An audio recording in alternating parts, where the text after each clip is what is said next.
So there you are, doom scrolling TikTok at midnight, and before you know it, you're watching someone climb a treadmill at a 90-degree angle, another person chugging protein coffee like it's a potion from Hogwarts, and someone else dunking themselves in an ice bath while smiling like a serial killer. And you're sitting there thinking, am I missing something?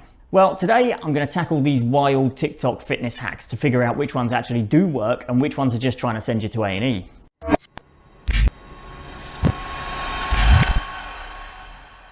I'm Anthony Punchin, and I help busy women like you get fitter, healthier and stronger without falling for the fads. If you're new here, don't forget to subscribe for weekly no-nonsense fitness tips. And while you're here, drop a comment about the wildest fitness hack that you've ever tried. I love a good laugh. So here's the thing, fitness already feels like enough of a circus without TikTok throwing flaming hoops at you to contort your way through. You're already balancing work, kids, and the never-ending task of figuring out what's for dinner again. And now someone's telling you that protein coffee will fix everything, or that sucking in your stomach like you're trying to vacuum pack your organs is a secret to abs. It's a lot, isn't it? And let's be honest, these hacks look so tempting when you're stretched thin and running on whatever energy that you can wring out of your morning coffee. They promise quick fixes, dramatic results, and minimal effort. Perfect for when you're already Googling, can I count chasing my kids as cardio? But not all of these trends are created equal. Some are actually brilliant, others are completely bonkers, and a few might leave you questioning humanity. Well, that's why I'm here, to help you sort the gold from the glitter and figure out which ones are actually worth your time. So let's start with the 12-3-30 treadmill workout, TikTok's gift to cardio. Now the premise is simple. Set the treadmill to a 12% incline, walk at 3 miles an hour and do it for 30 minutes. Sounds easy, right? Wrong. This isn't just a walk, it's a personal vendetta between you and the treadmill. At a 12% incline, the treadmill isn't your fitness buddy. It's that passive-aggressive friend who suggests a relaxing hike and then leads you up Mount Doom. Now, I'll admit there's science to back this up. Studies from Journal of Sports Science and Medicine show that incline walking burns way more calories than flat walking and targets your glutes and hamstrings like they owe you money. Plus, it's low impact, so your knees won't file a formal complaint. You know, assuming you don't dive into it like you're training for the next Mission Impossible. But let's not sugarcoat it. A 12% incline is steep, yeah? The kind of steep where your legs feel like jelly by minute 5, your lungs start questioning their life choices by minute 10, and by minute 15, you're looking around the gym for someone to call you an Uber. If you're new to fitness, this incline is less walk in the park and more fight for survival.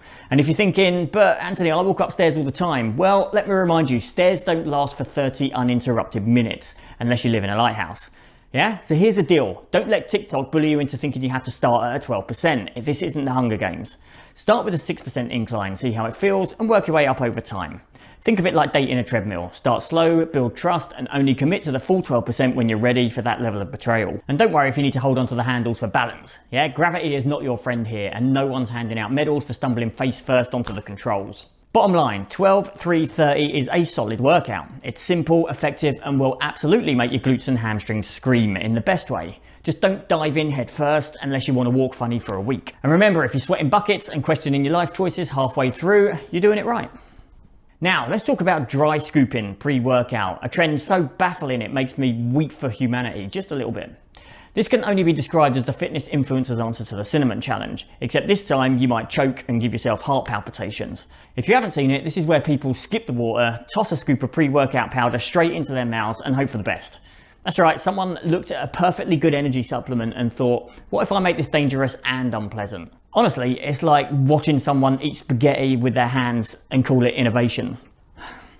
Jesus H. Christ. Okay, so first, let's address the elephant in the gym. Yeah, there is absolutely no, and I mean no, scientific evidence to suggest that dry scooping makes pre-workout more effective.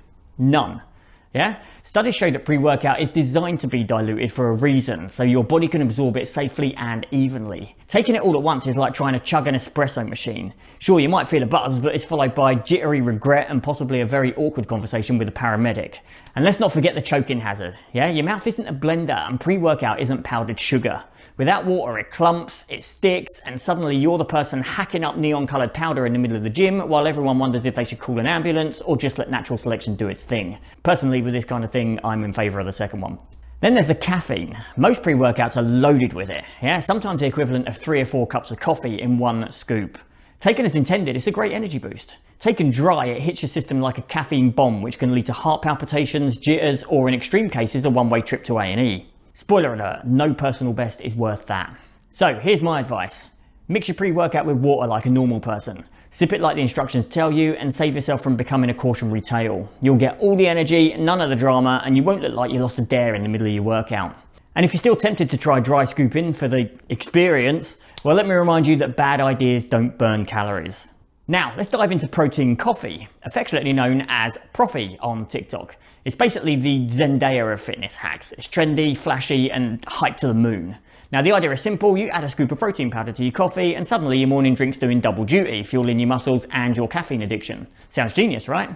And honestly, I'm a big fan of this one. In my 30-odd years of coaching, adding protein to coffee has been some of the best, well-received advice I've ever given. My clients rave about it, and not just because it makes them feel like they're hacking the system. See, here's why it works. Protein is great for muscle repair, it keeps you feeling fuller for longer, and studies in the American Journal of Clinical Nutrition even show that higher protein intake can help with weight management. So if you're someone who skips breakfast or just can't face another bowl of sad-looking porridge, then Profi is a game changer. It's quick, easy, and if you pick the right powder, actually tastes pretty good. But of course, TikTok can't resist going overboard. If your Profi starts looking like a Starbucks special with whipped cream, caramel drizzle, and a sprinkle of regret, then you might be undoing the benefits. Let's not kid ourselves. You're not fueling your workout at this point, you're fueling a dessert binge. And remember, protein works best when spread throughout the day, so don't try to cram it all into one cup, unless your plan for the afternoon involves bench pressing your sofa. So here's the takeaway. Profi is a winner, and I wholeheartedly recommend it. Keep it simple, choose a powder with minimal sugar, blend it with your coffee like a normal person, and enjoy. It's not a magic potion, but it's a fantastic way to start your day strong. And hey, if whipped cream makes you happy, then go for it. Yeah, life's short and Tuesday counts as a special occasion in my book. But, you know, don't get carried away with it. Now, next up is the Hot Girl Walk, which despite its name isn't just for people who look like they stepped out of an issue of Vogue holding a green juice and a rescue puppy. It's walking, but make it dramatic. The idea is simple. Throw on a playlist, think about your goals, practice a little bit of gratitude, and strut around the neighborhood like you're starring in a Bridget Jones montage. It's part exercise, part therapy, and part excuse to avoid your family for 20 minutes, and honestly, I respect that. Now, if you've seen any of my other videos, you'll know that I'm a massive fan of walking. It's one of the best things that you can do for your body, your mind, and if you time it right, avoiding awkward conversations with your neighbours. More studies than I can count show walking improves heart health, reduces stress, and even boosts creativity. Add the mindfulness element, you know, thinking about what you're grateful for or your big goals, and suddenly it's not just exercise, it's self-improvement with a side of fresh air. The beauty of the Hot Girl Walk is that it's completely customizable. You don't have to be a hot girl. You can be a sweaty girl, a stressed girl, or even a trying to walk off your third cup of coffee girl, and it still counts. Whether you're strolling down the street like you own it, or power walking to avoid making eye contact with Janet from down the road, it's all valid, and it's not about how you look, it's about how you feel. And if your trainers happen to match your outfit, then you're basically a walking Pinterest board. Own it. Now, before we move on, just a quick reminder, if you're enjoying this and want more no-nonsense fitness tips, hit that like button and subscribe. It takes 2 seconds, and it means you'll never miss a chance to avoid another TikTok disaster. Now, let's talk about ab vacuuming, the fitness hack where you suck in your stomach like you're bracing for a surprise punch, or trying to shimmy into your pre-pandemic jeans. Now, the idea is that by holding your breath and engaging your deep core muscles, you'll shrink your waist and magically reveal abs that have been hiding like a reluctant teenager at a family reunion. Now, it sounds impressive, right? Well, let's burst that bubble faster than your Resolve at an all-you-can-eat buffet. First off, there is some truth to the technique. It does strengthen your transverse abdominis, which is the deep core muscle that acts like a corset, holding everything in. Research shows that a strong trans abs can improve posture, stability, and even pull your waistline in a bit if you learn to control it properly. So it's not completely pointless. But here's where TikTok, as TikTok does more often than not, gets it wrong. Ab vacuuming will not, I repeat, will not burn belly fat. Studies confirm that spot reduction is a myth. You can't tell your body, hey, lose fat here, any more than you can ask your toddler to eat just the broccoli. It's just not happening. So, what's the verdict? Well, ab vacuuming is fine if you want to improve your core strength or impress your friends at a party with your ability to look like you're auditioning for Cirque du Soleil. But if you're expecting it to give you an hourglass figure, you're going to be horribly disappointed. It's like using a teaspoon to bail out a sinking boat. It's effort, but it's not actually solving the real problem. Now, pair it with actual strength training and a calorie deficit, and then you're onto something. But until then, save the vacuuming for the living room where it might actually make a difference. And finally, we have ice baths. The trend that asks, what if feeling miserable could be part of your fitness routine? The idea is simple. You fill a tub with ice water, sit in it like a very confused penguin, and reap the supposed benefits of fat burning and muscle recovery. Now, on paper, this sounds intriguing. In practice, it's like a cruel dare that you didn't even agree to. Now, here's the science. Ice baths can activate something called brown fat, which burns calories to generate heat. Research published in Cell Metabolism confirms this, so yes, technically sitting in freezing water does increase your calorie burn. But, and this is a big but, we're talking a very tiny increase. You'd probably burn more calories power walking to Costa for a nice latte than you would actually sitting in it. And let's not forget the shivering, the numbness, and the existential crisis that comes from wondering why you're voluntarily turning yourself into a human ice cube. Where ice baths do shine is in reducing inflammation and muscle soreness, and that's why athletes love them. If you're running marathons or smashing out back-to-back training sessions, an ice bath can help you to recover faster. But for the rest of us mere mortals who aren't trying to break a world record or win a gold medal, it's more nice to have than must do, unless you really enjoy pretending to be Jack from Titanic in your own bathroom. And for the record, he could have totally fit on that door. So what's the verdict? If you like ice baths and they make you feel better, great, dip away. But if you're only doing it because TikTok said so, maybe just turn that tap to lukewarm and call it self-care. Fitness shouldn't make you feel like a side dish in a seafood restaurant. So, what have we learned? TikTok fitness hacks are a bit like online dating profiles. Some are absolute gems and others are clearly trying to catfish you. The 12-3-30 treadmill workout is a solid way to get your cardio in, as long as you start slow and don't let the incline become your nemesis.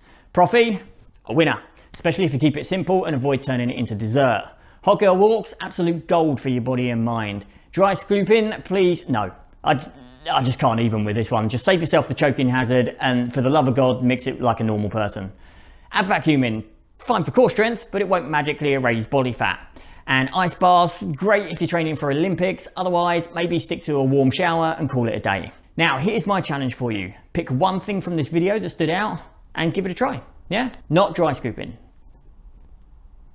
Maybe it's adding a hot girl walk to your routine or trying Profi tomorrow morning. Just one thing, because progress doesn't come from trying to do it all at once. It comes from small, consistent changes that actually fit into your life. And if this video gave you a laugh or maybe an aha moment, then do me a favor, hit that like button and subscribe so you don't miss future tips. And hey, share this with someone who might need a little fitness myth busting in their life. Small changes, big results. That's the goal.